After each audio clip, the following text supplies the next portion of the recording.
वंदे मातरम साथियों, मेरा नाम शैलेश शर्मा है। आज मैं आपसे राजीव भाई के विषय में कुछ चर्चा करने के लिए यह वीडियो बना रहा हूं, विशेषकर उनके स्वर्गवास पर।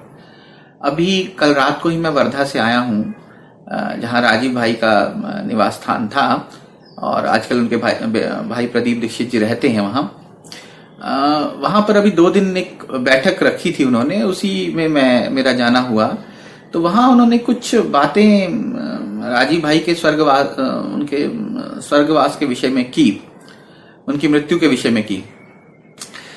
उसमें एक बात जो बात उन्होंने की, उनका ये विशेषकर पोस्टमार्टम के लिए जो बात उन्होंने की, उनका ये मानना था कि आज की परिस्थिति में उन्हें ये लगता है कि आज की परिस्थिति में उस समय पोस्टमार्टम नहीं हुआ तो अच्छी बात थी। उनका ये कहना था। इस बार जब मैं गया, उनका ये कहना था कि अगर पोस्टमार्टम नहीं हुआ तो ये एक अच्छी बात थी, जिसपे थोड़ा सा मेरे हृदय को काफी अच्छा नहीं लगा, मतलब काफी चोट पहुंची उनकी ये बात सुन के।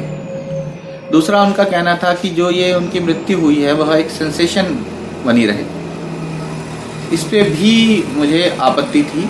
इन दोनों ही बातों पे मैं वहां खड़ा भी हुआ, मैंने उनको बोला भी। जब उन्होंने बोला कि आज की परिस्थितियों में ठीक ही है कि पोस्टमार्टम उस समय उनका नहीं हुआ, तो मैंने उनको बोला, वहां पर जो एक गायक हैं अपना ये मदन दुबे जी, वो भी उनके साथ ही बैठे हुए थे। मैंने कहा ये साथ में मदन दुबे जी बैठे हुए हैं, जिंदगी भर यही मुद्दा रहा राजीव भाई के जो चाहने वाले हैं उनका, कि उनका पोस्टमार्टम होना चाहिए था।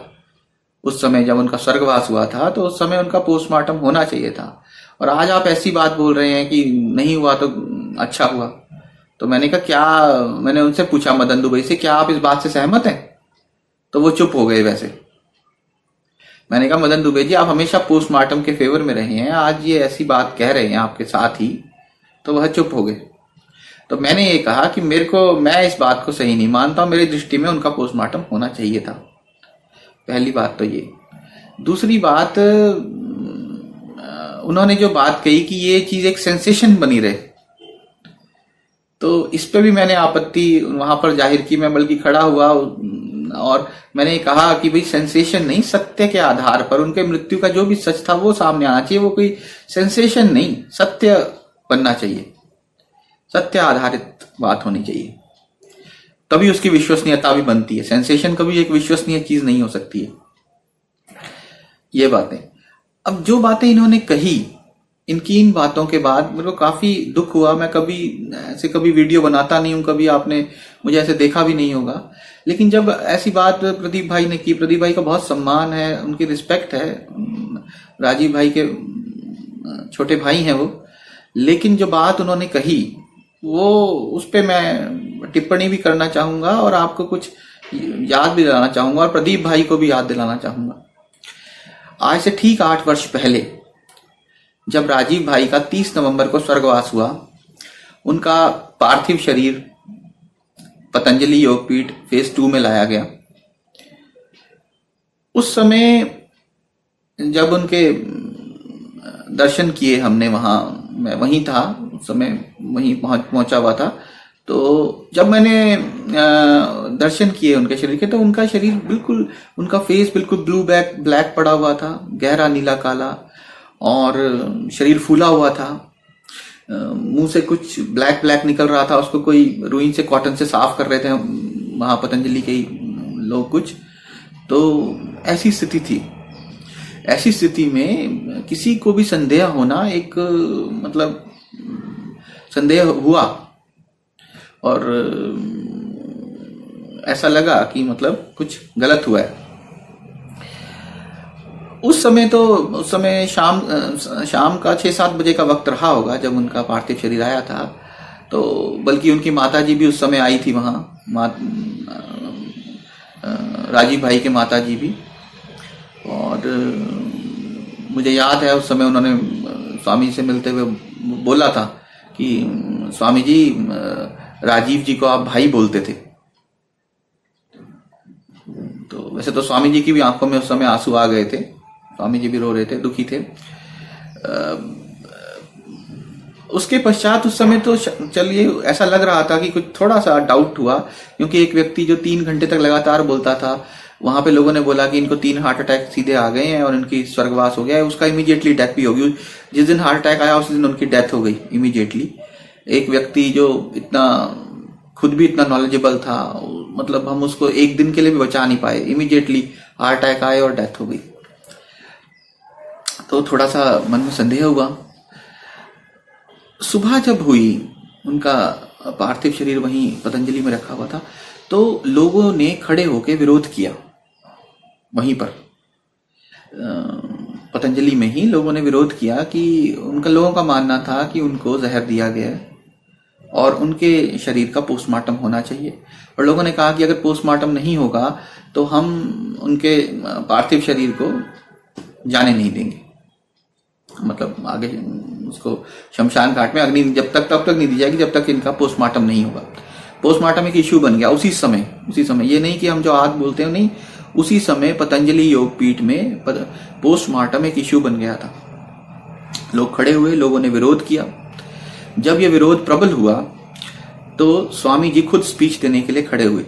वहीं पे स्वामी जी ने स्पीच दी और स्पीच में बोला, खड़े जब हुए स्वामी जी का मानना था कि राजीव भाई को अगर बहुत करीब से कोई 2 लोग जानते थे तो वो स्वयं स्वामी जी और प्रदीप दीक्षित जी। उस समय स्वामी जी ने बोला, मुझे आज भी याद है स्वामी जी के शब्द, और स्वामी जी ने बोला कि ये जो इनका वो चेंज हुआ है शरीर का कलर, वो कोई चीज इंजेक्ट की गई है, तो इसके कारण से उनके शरीर का कलर चेंज हो गया है। और एक और बात स्वामी जी ने बोली थी, हाँ, स्वामी जी ने बोला था कि भाई बहुत से लोग बोल रहे हैं कि इनको विष दिया गया है और इसलिए इनका पोस्टमार्टम होना चाहिए। तो उस समय स्वामी जी ने स्वयं पोस्टमार्टम की बात को रिजेक्ट कर दिया था। स्वामी जी ने कहा नहीं, स्वामी जी का मानना था कि अक्सर राजीव भाई जो है कार्यकर्ता के घर पे ही ठहरते थे और वो बोलते कि अगर जांच भी करेंगे और क्या पोस्टमार्टम भी कराते हैं, कोई इसमें जांच होती है तो अपने कार्यकर्ताओं पर ही जांच होगी, कि अपने कार्यकर्ताओं के घर में बैठते थे। और हाँ, स्वामी जी ने कहा, उस समय प्रदीप दीक्षित जी वहीं थे, स्वामी जी ने कहा कि इनके क्या नाम है, इनको जेनेटिक प्रॉब्लम थी और इनको हार्ट अटैक आया है राजीव भाई को, कि इनको ऐसी जेनेटिक प्रॉब्लम थी डायबिटीज की, और मेरे ख्याल से डायबिटीज की और हार्ट की, और इनके माताजी को भी ऐसी प्रॉब्लम थी, ऐसा बोला स्वामी जी ने। तो इस कारण से उनको हार्ट अटैक, उस समय ऐसा बोला। उसके बावजूद भी लोग शांत नहीं हुए, लोगों का बहुत विरोध था और लोग ये मान नहीं रहे थे, क्योंकि जो स्थिति देख रहे थे शरीर की, और मैंने स्वयं वो अपनी आंखों से देखा, और उस समय ऐसा लग रहा था कि कुछ ना कुछ मतलब ऐसा लगता था कि गलत हुआ। अब ये जांच का विषय है कि क्या हुआ था या नहीं, लेकिन उस समय उस पार्थिव शरीर को देख के जो मैं स्थिति बता रहा हूं कि ब्लू ब्लैक फेस था, फेस फूला हुआ था, उनके मुंह से कुछ काला काला निकल रहा था, बल्कि उसको कॉटन से साफ भी किया गया। तो ऐसी स्थिति थी। जब लोग शांत नहीं हुए तो फिर स्वामी जी ने प्रदीप भाई को कहा कि प्रदीप भाई जी आप खड़े हो। उसके बाद प्रदीप भाई ने स्पीच दी, और प्रदीप भाई ने, ये जरूर है कि प्रदीप भाई थोड़ा सा मतलब इतना कॉन्फिडेंटली नहीं बोल रहे थे, शायद परेशान होंगे या असमंजस में होंगे, उनकी जो बात थी असमंजस थी, पर जो उन्होंने बातचीत की उसका निचोड़ यही था कि मतलब उन्होंने उन चीजों को एक्सेप्ट किया जो स्वामी जी ने बोला। और जो जैसे स्वामी जी ने जेनेटिक प्रॉब्लम की बात बोली थी, तो उन्होंने बोला कि हाँ माता जी को दिक्कत है, उस समय बोला था प्रदीप दीक्षित जी ने। आप ये देखिए, प्रदीप दीक्षित जी के कहने पर ही, और केवल वहां से, उस समय आजादी बचाओ आंदोलन के लोग भी वहां थे उस समय में, और उनका विरोध था बहुत ज्यादा। बल्कि एक बहन थी, वो खड़ी हो गई थी, मेरे पीछे बैठी हुई थी, और वो खड़ी हुई और बहुत उन्होंने विरोध किया। अभी मैं वर्धा गया था, तो क्या कहते हैं, ये जो मदन दुबे जी हैं, उन्होंने मुझे कहा कि क्या कहते हैं, मदन दुबे जी ने मुझे कहा कि उनका नाम बताया बहन का, उन्होंने कहा उनका नाम था डॉक्टर सुमन उनका नाम था। और तो मैंने उनको कहा कि आप उनका फ़ोन नंबर मुझे दें और मैं उनसे बात करना चाहूँगा। तो उन्होंने कहा देखिए, हम उनको पता नहीं 1 किलोमीटर दूर तक लेके गए थे पतंजलि से, तब जाके हमने उनसे बात की, क्योंकि वो बहुत मजबूती से उन्होंने विरोध किया था। और बोलते लेकिन मेरे पास उनका फ़ोन नंबर नहीं है। तो उन्होंने उनका नाम बताया, डॉक्टर सुमन, जो उन्होंने नाम बताया मदन दुबे ने। तो ये स्थिति हुई उस जब प्रदीप दीक्षित जी ने बोला, इतना जबरदस्त विरोध हो रहा था प्रदीप दीक्षित जी के बोलने के बाद, क्योंकि वो उनके परिवार के सदस्य थे और उन्होंने स्वामी जी की बात को एक्सेप्टेंस दी। प्रदीप दीक्षित जी के कहने के बाद वो राजीव भाई की अर्थी वहां से उठ पाई, नहीं तो राजीव भाई की अर्थी वहां से नहीं उठ रही थी।